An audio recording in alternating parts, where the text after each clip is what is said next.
Pour pouvoir travailler aisément sur AutoCAD, il faut bien sûr maîtriser les options de navigation. Les options de navigation sont les options de zoom et d'affichage. Alors, vous avez ici sur AutoCAD 2011 une palette de navigation. Vous pouvez aussi faire appel à la plupart de ces outils en tapant la commande Z. Z qui veut dire zoom en l'occurrence. Et là, AutoCAD vous invite à entrer les options que vous aurez choisies. T pour tout, C pour centre, DY pour dynamique, etc. Sachez déjà une chose, il est conseillé d'avoir une souris équipée d'une molette, car la molette a un rôle de zoom.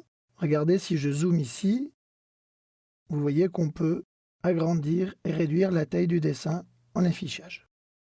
Vous pouvez aussi cliquer sur cette molette. Il faut savoir que la molette est cliquable.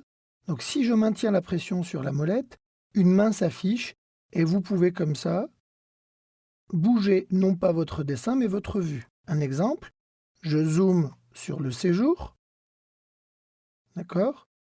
Je clique sur la molette et vous voyez que je peux naviguer à l'intérieur de mon appartement. Pour dézoomer, je tourne la molette vers le haut. Sachez aussi que pour zoomer, je vous conseille de mettre votre curseur à l'endroit où vous voulez zoomer. Si je veux zoomer sur le séjour, je me mets au milieu du séjour. Et là, je zoome dessus. Si par contre je veux zoomer sur le garage, je mets mon molette sur le garage. Donc la position du curseur est très importante lorsque vous zoomez. Il arrive aussi parfois qu'on veuille avoir un zoom étendu. Alors qu'est-ce que le zoom étendu? Je tape Z, je tape la commande ET, comme étendu, vous le voyez ici. Je valide et AutoCAD m'affiche la totalité de mon dessin. Je peux aussi demander un zoom Z par fenêtre, F. Alors fenêtre veut dire que je veux zoomer uniquement sur mon séjour. Toutes ces options-là, vous allez aussi les retrouver sur votre barre de navigation. En cliquant simplement ici sur la petite flèche, vous retrouverez la plupart des options. Sachez aussi une chose, c'est que AutoCAD, pour économiser un petit peu de la mémoire, va convertir les cercles et les arcs en polygones.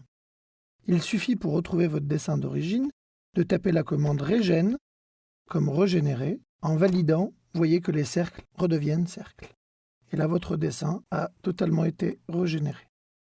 Pour revenir sur le zoom, sachez que si vous êtes en train de travailler sur une zone particulière de votre plan, imaginons le séjour par exemple, qu'on veuille avoir un aperçu global de ce qu'on a fait, donc on va taper la commande Z, ET comme étendu, et qu'on veuille par la suite revenir à notre zoom précédent, à savoir sur le séjour, pas besoin de faire appel à la commande fenêtre, il suffit de retaper Z et de taper la lettre P comme précédent.